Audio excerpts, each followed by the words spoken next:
আমি গাছে পানি দিতে আসছি, কালকে আসতে পারিনি, এখন পানি দিয়ে যাব। সেটা কিভাবে দেই দেখুন। আসসালামু আলাইকুম, আমি দিল মাহমুদ আফরোজা। কেমন আছেন সবাই?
কপিটা রান্নার আগে একটু গরম পানি দিয়ে ভাপিয়ে নিতে হবে, সেটা আমি দিয়ে দিচ্ছি।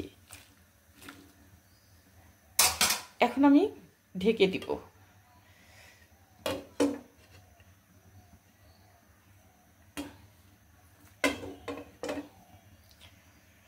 ফিরছি 4 মিনিট পর।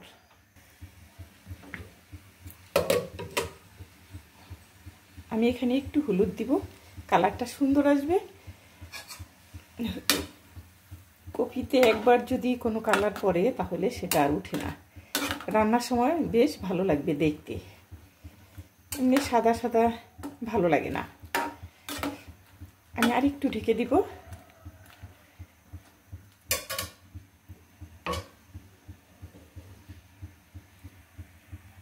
স্টেনারে ঢেলে নিচ্ছি।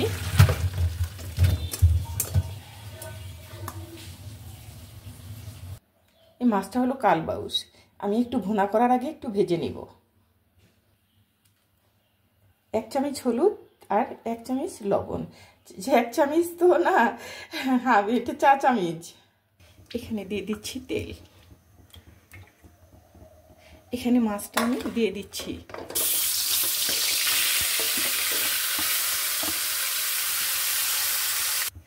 এখানে তেল দিয়ে দিচ্ছি।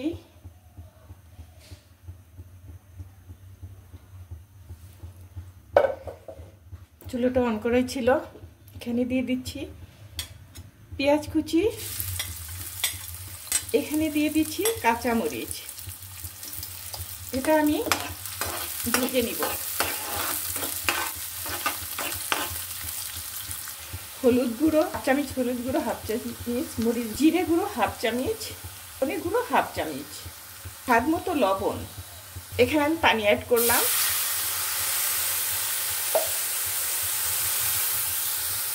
মশলাটা আমি ভালো করে কষিয়ে নিচ্ছি যেন মশলার গন্ধটা না আসে। তেলটা উপরে চলে আসছে। এখন আমি দিয়ে দিব এখানে স্টিমারে ঝরিয়ে রেখেছিলাম কপি।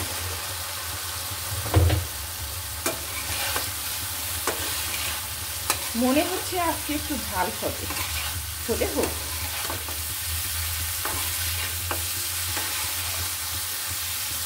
এখানে আমি পরিমাণ মতো পানি অ্যাড করলাম।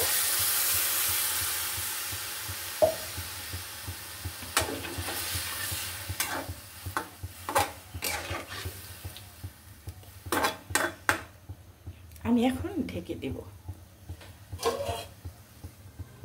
ছোট হয়ে গেছে, এটার ডাক না, এটার না। এখন মাছটা দিয়ে দিব।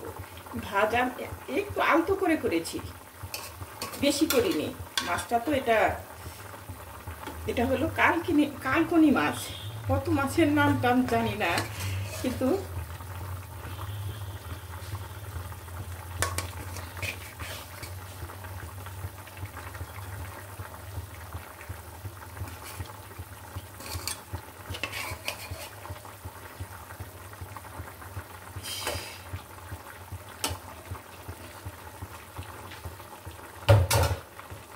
এখন আমি ঢেকে দিব। নাড়াচাড়া করা যাবে না, একদমই না।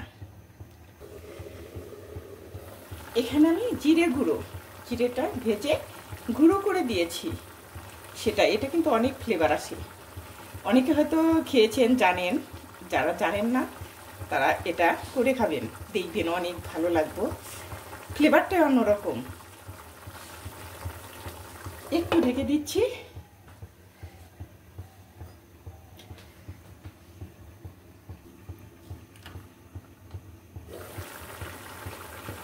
একটু নাড়াচাড়া করে দিচ্ছি।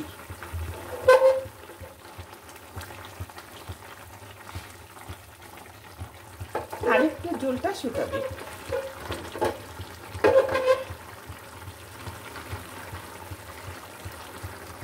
তরকারিটা আমার হয়ে গেছে। প্লিজ, আমি বেড়ে দেখাতে পারলাম না, ক্ষমা চাচ্ছি আপনাদের কাছে। লাঞ্চ আওয়ারে চলে আসছি। এখন তাড়াতাড়ি গেট খুলে দিয়ে তাদের সব কিছু দিতে হবে।